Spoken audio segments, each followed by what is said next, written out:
आरती नगर पाल road महंत वर्मानाथ महाराज के सानिध्य में साध्वी प्रेम बाईसा साधना कुटी आश्रम उद्घाटन समारोह में दिन में श्रीमद् भागवत कथा का शुभारंभ विशाल भव्य कलश यात्रा के साथ हुआ। सातवां श्रीमद् भागवत कथा मंगलवार को शुरू हुई। भागवत कथा और जगत गुरु शंकराचार्य के स्वागत में विशाल भव्य कलश यात्रा पाल प्राचीन ठाकुर जी मंदिर से कथा स्थल तक निकाली गई। इस दौरान साध्वी प्रेम बाईसा ने जगत गुरु शंकराचार्य की पूजा अर्चना कर आशीर्वाद प्राप्त किया।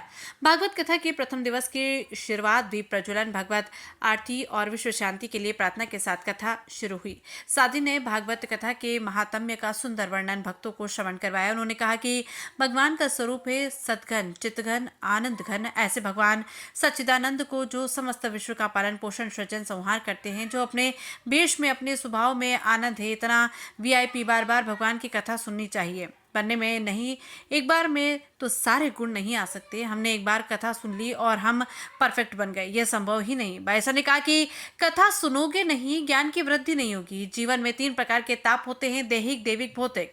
दैहिक माने शरीर के द्वारा, दैविक जो देवताओं द्वारा, और भौतिक समाज द्वारा दिया हुआ ताप। इन तीनों प्रकार के तापों का पालन पोषण संहार करने वाले अगर कोई हैं तो भगवान ही हैं। श्री कृष्ण के अलावा इन तीनों तपों से तुम्हें कोई मुक्त नहीं कर सकता। ठाकुर जी ने कथा का वृतांत सुनाते हुए कहा कि कलयुग का प्राणी अपने कल्याण के मार्ग को भूलकर केवल अपने मन की ही करता है। जो उसके मन को भाए वो बस वही करता है। और फिर कलयुग के मानव की आयु कम है और शास्त्र ज्यादा है, तो एक कल्याण का मार्ग बताया भागवत कथा।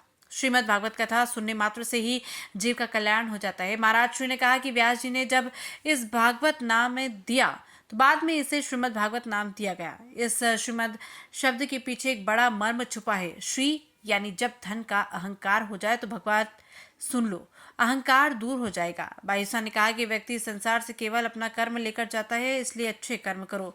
भाग्य, भक्ति, वैराग्य और मुक्ति पाने के लिए भागवत की कथा सुनो। केवल सुनो ही नहीं बल्कि भागवत की मानो भी।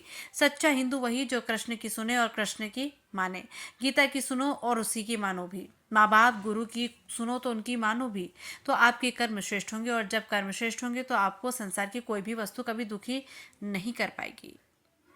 पहले दिन कथा के मुख्य संत सानिध्य श्री जगतगुरु शंकराचार्य स्वामी श्री वसुदेवनंद जी सरस्वती जी महाराज, बद्रिका आश्रम उत्तराखंड महंत श्री 1008 मोटनाथ जी महाराज, लीलसर धाम महंत श्री 1008 वर्मानाथ जी महाराज जोधपुर, महंत श्री 1008 ओमकार भारती जी महाराज परेऊ मठ भाग, महंत मसूरिया बाबा रामदेव मंदिर के अध्यक्ष नरेंद्र चौहान, जियो और जीनेदो संस्थान के महावीर कांकरिया, एडवोकेट विजय शर्मा एवं हजारों की संख्या में श्रद्धालु भक्तजन उपस्थित थे।